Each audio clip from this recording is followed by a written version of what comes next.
कहानी है सबसे बड़ा गुरु। गुरु द्रोणाचार्य पांडवों और कौरवों के गुरु थे। उन्हें धन और विद्या का ज्ञान देते थे।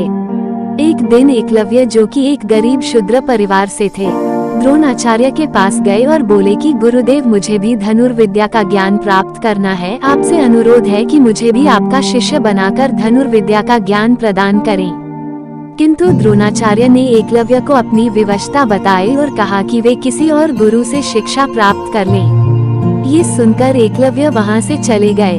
इस घटना के बहुत दिनों बाद अर्जुन और द्रोणाचार्य शिकार के लिए जंगल की ओर गए। उनके साथ एक कुत्ता भी गया हुआ था। कुत्ता अचानक से दौड़ते हुए एक जगह पर जाकर भौंकने लगा। वह काफी देर तक भौंकता रहा और फिर अचानक ही भौंकना बंद कर दिया।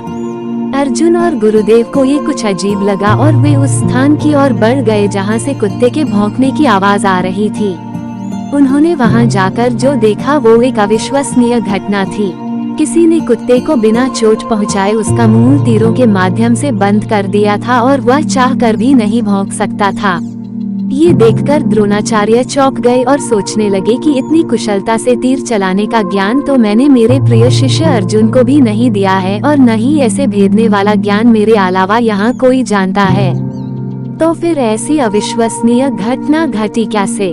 तभी सामने से एकलव्य अपने हाथ में तीर कमान पकड़े आ रहा था। ये देखकर तो गुरुदेव और भी चौंक गए। द्रोणाचार्य ने एकलव्य से पूछा, बेटा, तुमने ये सब कैसे कर दिखाया?